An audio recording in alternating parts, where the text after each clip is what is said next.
Umabot na sa mahigit 100 ang mga naiulat na kaso ng mga biktima ng paputok at ligaw na bala sa Central Luzon ngayong taon. Batay sa tala ng DOH Region 3, nasa 122 na ang fireworks-related injuries o FRI sa rehiyon, samantalang isa naman ang biktima ng stray bullet. Hindi pa kasali rito ang naiulat na 2 biktima ng ligaw na bala mula sa Nueva Ecija nitong nakaraang linggo.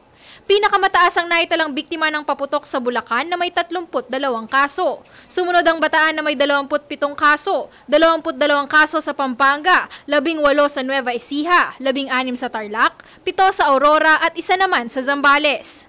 Sa mga naitalang kaso, 116 dito ang nagtamo ng blast injuries na hindi kinailangan ng amputation, samantalang 1 naman ang kinailangan pang i-amputate mula sa lalawigan ng Bulacan. 5 eye injuries naman ang naiulat sa kaso ng FRI sa rehiyon. Ayon kay Dr. Myla Rostrata, hepe ng Non-Communicable Disease Cluster ng DOH Region 3, bagamat bumaba ang bilang ng mga naitalang kaso ngayon kumpara sa nakaraang taon, target pa rin daw sana ng kagawaran na wala nang masaktan dahil sa pagpapaputok sa pagsalubong sa bagong taon.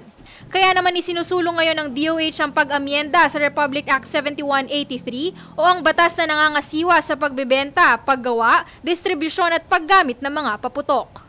Sana pag-isipan din sa Congress na hindi naipasa sa Senado at para maging batas po ito, na sana magkaroon na tayo ng tinatawag na ban talaga of mga fireworks na hindi naman dumadaan talaga sa tinatawag natin na regulation. Halimbawa na lamang umano ang Piccolo na isa sa mga itinuturing na ipinagbabawal na paputok. Sa rehiyon ng paputok na ito ang pangunahing sanhi ng mga FRI ngayong taon.